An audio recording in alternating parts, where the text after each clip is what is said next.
94.3 WYBC, the rhythm of the city. Juan Castillo with you. Every once in a while, we've got to stop the music to talk about some great things that happen in our community, especially our people. On the line, I have with me Kebra Smith Bolden. She's a trailblazing minority woman-owned cannabis entrepreneur and industry leader. All right. After founding Canna Health LLC in 2017, the first and only legal cannabis business in Connecticut owned by a person of color, she has certified thousands of patients statewide to obtain medical cannabis cards. A fierce advocate for equitable cannabis legislation, she's played a pivotal role in the passage of an act concerning the equitable and responsible regulation for cannabis, working with Women Grow CT, and serving as president of CT United for Reform and Advocacy as a member of the governor's Ned Lamont's Cannabis Social Equity Working Group. How you doing, Kebra? How you doing? What's going on? I am doing well. How are you? I am so proud of you. We're all proud of you here in New Haven. The great job that you've done. And let's, tell us about how you got into, well, first of all, you're a nurse, and you always been looking for ways for, our community to be able to use health services, not only for young folks, but also for the elderly. Now, your grandmother went through some things, before she passed, and tell us about that story and how that changed your life. Sure. So yes, as you mentioned, I am a lifelong New Haven resident, and I've been a nurse now. This is my 21st year of being a nurse. I'm a registered nurse, and I've always worked in the community. As a matter of fact, the two communities that I saw patients in the most, because I primarily did home care and a bunch of different specialties, but it was the Ville, Newhallville, and the Hill. So I was serving the most disproportionately impacted, people in our community with not only health struggles, but, other struggles that were impacting their ability to get well. And so, a lot of times I would just be medicating issues, but not really ever seeing anyone get better. Mm. And my grandmother, Hattie Turner, who was a beautiful, amazing woman who did amazing things for her community here in New Haven, definitely where I got my interest in community work from. She suffered an aneurysm at 88 years old. And prior to her aneurysm, she was vibrant, active, like she had a boyfriend. She was driving, all these things. And when she had the aneurysm, it devastated her mind and her body. So someone who was very independent was now totally dependent, wheelchair bound, not eating very much, not really engaging in conversation. And, she appeared to be visibly depressed. And, I'm thinking, so when she had her aneurysm, after she got home from the hospital and rehab, the rehab center, I took her home with me, which of course was my honor to be able to do. But after about a month of her being home, she just wasn't getting better. I wasn't seeing her even wanting to engage in therapy. And you knew my grandma, she would not want to be in that position. I knew that she wanted to get better, but something just wasn't clicking. And so one day I was really just overwhelmed with a desire to see her get better. And I was praying. I'm a woman of faith. And I said, Lord, please show me how to help my grandmother. So if people don't believe that God is in the cannabis industry, I got something for you, because he definitely answered my prayer. That's right. And he reminded me that my grandmother had told me that she did not do well with traditional medication. So regular pain meds didn't work on her. What worked was her smoking a joint, is what she said. Right. And I remembered that. And she was like, and so I said, oh, she's in pain. That, let's get grandma, let's get her high, as far as I knew at the time, Right, and so I found a way that someone got some cannabis in her, and she was, within a month, walking with the walker, talking, engaged in conversation, eating again, and just was on her way back to being her regular, normal self, and being that I saw such a quick improvement in like 4 weeks, I was like, oh my goodness, I need to study this, because I'm a nurse and I don't never see anybody get better like this, Right. And so I found a program in Massachusetts called the Northeast Institute of Cannabis, and they had this multi-course study where you learned about the science of cannabis, and you learned about how it's medicine and how it works in the body and how it helps manage symptoms of various diseases. And so, of course, as a nurse, as a science geek, I was geeked out. I really enjoy learning about the science. It's very interesting learning about the systems that we never even were taught about, like endocannabinoid systems and things of that nature. Right. But I gotta say, out of everything, the most profound thing that happened in that course, in that study, was learning about prohibition and finding out about the fact that cannabis wasn't prohibited, wasn't made illegal because of any, social ails or, no big tragedies were happening surrounding cannabis that made them want to, take a stand against it. The reason why cannabis was prohibited was because of the people who consumed it, which were people who look like me and you, Black and brown people. Yes. At the time, it was like the jazz musicians, those were the people, and they wanted to criminalize those very people. So why not use something that they have, become accustomed to using socially, using medically, and in a way, we're going to criminalize this so that now we can put these same people in prison that ultimately has been our goal this entire time. And so when I learned about prohibition, and look this up, guys, Harry Anslinger, he is the person who basically went on a campaign to make cannabis illegal. And so I found out about this, and I started putting it together that this government-sanctioned war on people was happening, and kind of realizing I grew up in the 90s. I was a teenager in the 90s. I was a freshman in high school in 1990. And the first person that I knew that was murdered to gun violence in our city was someone I had known since preschool. My mother knew his mother, and he was murdered, and there was an announcement made at school. I attended Hill House, if I didn't already say that, Hill House. But he was murdered. They made an announcement that he was murdered. We had classes canceled. They sent counselors in, and, we were able to comfort each other and kind of deal with the grief.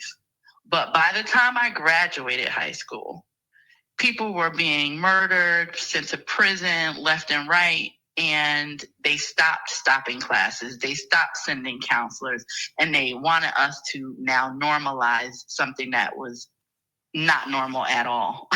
Right. And I just started putting together the trauma that I had from the war on drugs era and what I saw around me and how I saw it affect my community, and realizing that many of those criminal interactions began with a $5 bag of weed, of cannabis that we now know is medicine. We now know, really wasn't prohibited for anything in particular. It's just a way to keep us in prison and in jail and to feed this mass incarceration system. So I was incensed. I got a righteous indignation, and I was like, if cannabis is legalized in Connecticut, I want it to be legalized where my community benefits from it.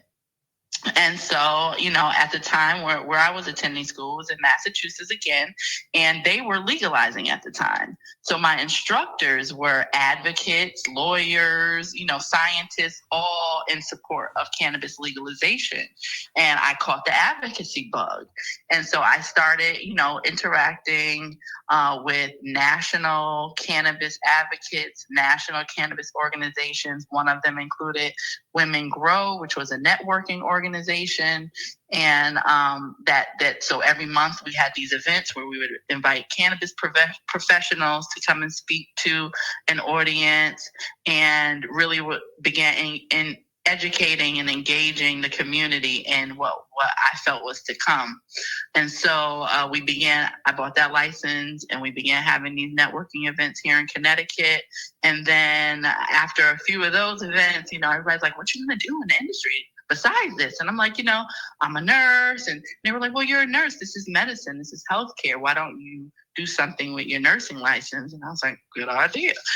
And so that's when Canna Health was conceptualized, and we opened Canna Health in 2017. As you mentioned, medical cannabis certifying centers that we began in New Haven, but ended up having locations throughout the state and on the East Coast. And at one point, I really wanted to make sure that people understood that, yes, I wanted to provide access to plant-based medicine that has been tested, that I know is safe, to our community. But I also wanted to provide protections for our community. Yes. So having that medical cannabis card meant that if you were a consumer of cannabis for medical reasons or whatever your reasons were, you couldn't be criminalized just for that. Right. You had a protection. And so many people got the card just to be protected, just to secure housing, just to make sure their kids weren't taken by DCF because they choose to medicate, to not be depressed. They don't want to be depressed, so they consume cannabis as opposed to taking a pharmaceutical pill. No one should have their children taken for that. And so this was a way, not only was it a way to provide medical access and healthcare, but it was also a social justice effort on my behalf. And then I translated that to, now I've gotten some tools and tricks from advocates in Massachusetts, and now we need to think about legalizing in Connecticut. And I wanted to get ahead of it so that we could make sure that our communities benefited. So I worked with legislators like Robin Porter, who was a state rep at the time, State Senator Gary Winfield, State Rep Juan Candelario, and in Hartford, one of my biggest allies was State Senator McCrory, and we kind of worked together to start building this framework. I was asked to join the governor's Cannabis Social Equity Working Group to begin talking about what social equity looked like in the state. I invited my friends from around the country who had already started social equity programs to talk to leaders and legislators here in Connecticut so that we can build a good framework. And before you go on, let's, real quickly, right? Social equity. Talk to me about that, because that is so important in terms of, the legalization across the country and across the world, for that matter. Tell us about what that looks like today.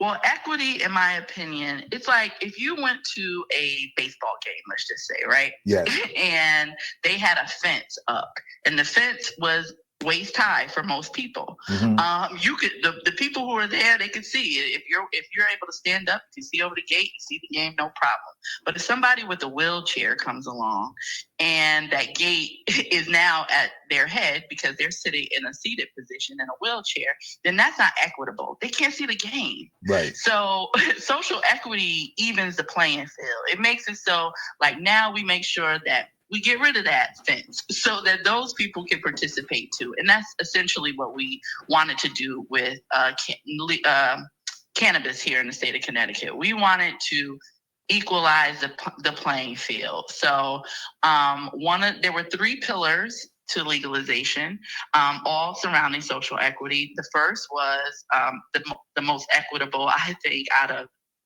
the 3 was we got these people's records expunged. We got people out of prison. So when legalization happened, one of the first things the law afforded was over 40,000 people to have their records cleared from any cannabis convictions, which is life-changing for people. Yes. People who were in prison got out because now they no longer had, these associated long sentences because they were eliminated. And they couldn't be used against them when they went to get a job and things like that too, because they were expunged. Exactly. Right. The second pillar was reinvestment in communities. So social equity included the fact that what we want to do is repair the harm. So we're saying that the government, with their prohibition, their laws, especially on a federal, but then definitely trickled down to a state level, inequitably and disparately criminalize one community over another. So statistics have shown that both Black and white people across the country consume cannabis at pretty similar rates. So, if 5 out of 10 Black people are smoking, 5 out of 10 white people are consuming cannabis. However, Black and brown people are criminalized and arrested 9 to 10 to sometimes 20 times more than their white counterparts. That's inequitable, Right. And so because of that, it caused loss of people, loss of income, loss of stability, loss of, parents, all those things for people in our community. So I felt that on top of us getting people's records expunged, it was super important that we use the money that we make from this industry, tax revenue, that the application fees go into a fund that will be trickled back to the communities that were most harmed by the war on drugs. So that was the second pillar, reinvestment in communities that lost investment because of, prohibition and the war on drugs. And then the third pillar, go ahead. No, go ahead. I'm sorry. Yeah, I was going to get to the third. Go ahead.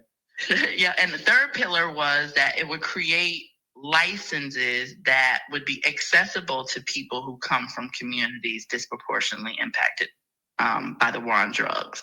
And those were social equity specific set aside licenses that you had to qualify for by being from a city like New Haven, Hartford, Bridgeport, and that you also had to make a certain amount of money and some different things, but you were limited in your ability to access that license based on your social equity status. So it would create entrepreneurs, hopefully millionaires, and jobs and revenue for communities impacted by the war on drugs.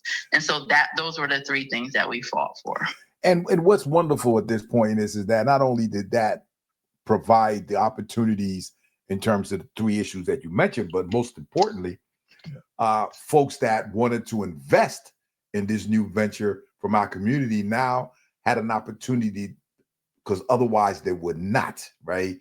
And so so now we fast forward to the fact that we now have a dispensary that that's going to be opening up very, very soon. Can you talk to me about that? Sure. So New Haven afforded five cannabis entrepreneurs to open dispensaries here. So there's 5 slots. I got one of the 5 slots. I'll be the third adult use dispensary to open here. Actually, I'll be the first adult use dispensary to open here. The other 2 are hybrid, which means medical and adult use. And I just want to say a little something about that, because I'm a nurse. Yes. I'm a nurse, and I do believe cannabis is medicine. Yes. However, I also have to be a businesswoman. And in order to be in hybrid dispensary, you had to have a pharmacist on your premises every hour that you are open. If you don't have a pharmacist, you can't open and you can't serve anyone. And when I went to, I planned for it. Now, pharmacists are very expensive, but I felt it was worth the investment. Mm-hmm. However, when I went to find pharmacists to work at the dispensary, they were very few and far between, which would mean that could affect my ability to be open. I literally only found one. So part of my delay, because I should have been open last year, but part of my delay was that I changed my license to adult only. So we're going to give medical patients, if you are a medical patient, you are important to us. Even though we're adult use, we're going to give medical patients 20% off every day. Like they'll always receive that just by showing your medical card, because we want to honor the fact that you are, a part of the program, and we want to make sure that we provide access in a culturally competent, sensitive environment where you feel like you're at home. Yeah, and I think that what's also important, it's very important to point out, is the fact that these dispensaries, including yours, right, provide a safe, environment for folks, right? Yeah. That's exactly what's needed, right? Because folks, you don't know what you're getting, you know what I mean? Right. And so this is fantastic. So What is the name of the facility and when are you going to open? Oh, yes. Okay. So the name is Lit, Lit, Lit New Haven. Yes. And we are opening May 1st. We're at 169 East Street. And our grand opening celebration on May 1st is going to be in at 4 p.m. And we're going to do a ribbon cutting, and there will be some celebrity guests and speakers and plenty of great products to buy. But do not limit yourself and say you won't come because you don't consume cannabis. Again, I want my community to understand a couple of things. I definitely believe in cannabis as medicine, and I stand behind the products that I'm going to be selling here. But I want my community to understand that this is a tool. This is a tool to infuse money into our community. This is a tool to create jobs and opportunities. This is a tool to open a door for the next thing. So I need your support. I need your support to come out, and if you don't consume cannabis, buy a t-shirt, buy a hat, right. Come and say a prayer with me or something. But we need this to be successful to be able to really make the shift that our community needs. We need an economic infusion by people who really care about the community and know what the community needs. And so I really am honored to have been tasked with this. I feel like it is a positive thing for our community, and that we will make a difference. Part of the requirements to open a dispensary as a social equity licensee is that you have a social equity plan. My plan was just recently approved because I got my final license this week, and my plan includes I'm reinvesting in St. Matthew's Unison Free Will Baptist Church's scholarship fund. I'm investing in Get 'em Boy Boxing and their club. I'm investing in Citywide Youth Coalition. I'm investing in Connecticut Violence Intervention and Prevention Program. And those are just my official investments. And let me just say, those investments they're not just restricted to financial investments, which are great, but they also include, like, my staff has to do certain numbers of voluntary hours out in the community with organizations that we partnered with. And we're partnering with colleges. So UNH has a program. I'm going to be accepting interns and employees who come through their cannabis program, as long as they fit our profile, which is that you have to be from New Haven and you have to be community connected.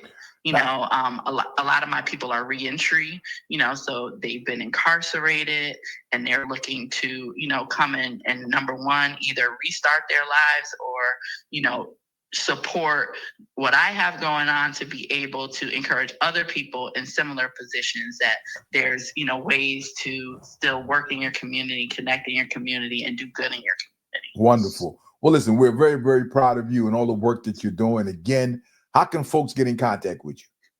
So I can be reached by email at Kebra, so it's Kebra, like zebra, but with a K. Yeah. Kebra at litnewhaven.com.